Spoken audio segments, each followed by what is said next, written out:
اعوذ باللہ من الشیطان الرجیم بسم اللہ الرحمن الرحیم۔ ناظرین اکرام، عمر کے جس حصے میں ہوں اس حصے میں انسان کو یہ اطمینان ہونا چاہیے کہ اس نے سچائی کا ساتھ دیا ہے اور آئندہ بھی دے گا، اور ہمیشہ سچ کا ساتھ دینا ہے۔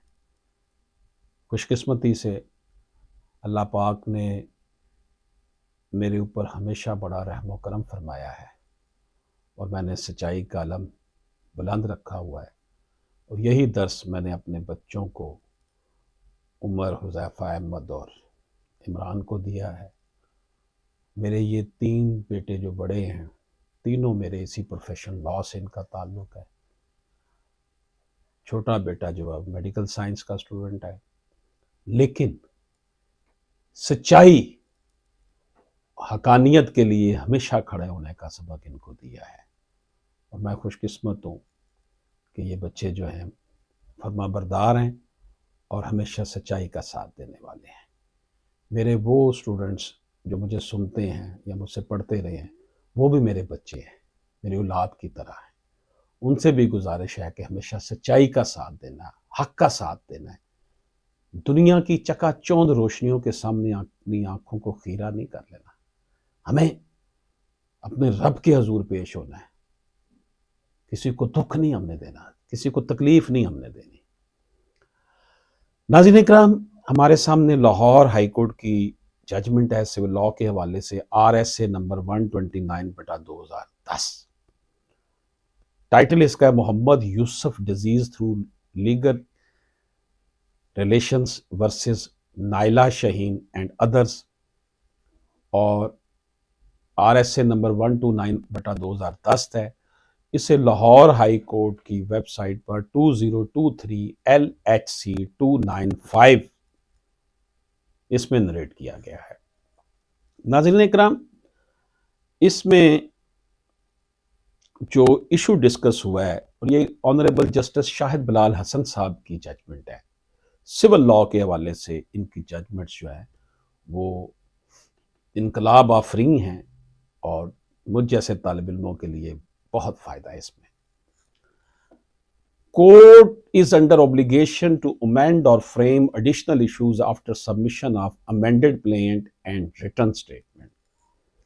یہ ہے جی اس میں ایشو کہ جو عدالت ہے اس کے اوپر لازم ہے کہ جب ترمیم شدہ دعویٰ عدالت میں دائر کیا جائے اور پھر ترمیم شدہ اس کا جواب آئے، تو پھر عدالت کی یہ ذمہ داری ہے کہ وہ ایڈیشنل ایشو فریم کرے، یا جو ایشو فریم کیے گئے ہیں ان میں ترمیم کریں، ان کو امینڈ کریں۔ جب ترمیم شدہ دعویٰ اور ترمیم شدہ جواب دعویٰ عدالت میں داخل کیے جائیں تو عدالت کی ذمہ داری ہے کہ وہ ایشو فریم کرے، یا نئے ایشو فریم کرے، یا ایشو میں ترمیم کرے۔ اس حوالے سے ناظرین اکرام، ہمارے سامنے جو ریفرنس ہے اس کیس میں آنریبل جسٹس شاہد بلال حسن صاحب نے دیا ہے، یہ 19/1/2023 کو کیس سنا گیا تھا۔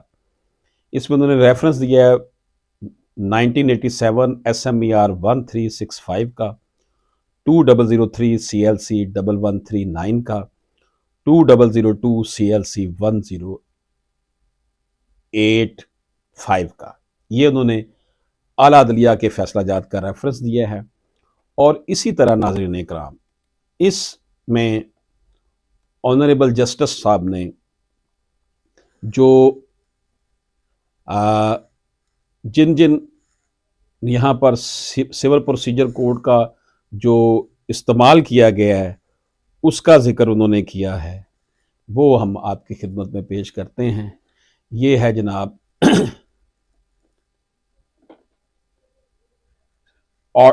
Order 14 rule 1 CPC، civil procedure code کے آرڈر 14 کو رول 1 اس سے ریلیونٹ ہے، اور پھر سول پروسیجر کوڈ کا جو آرڈر جو ہے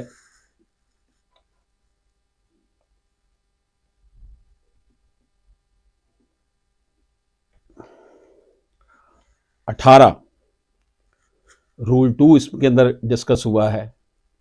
اسی طرح آرڈر 20 رول 5 اس میں ڈسکس ہوا ہے. اسی طرح اس میں جو ہے آرڈر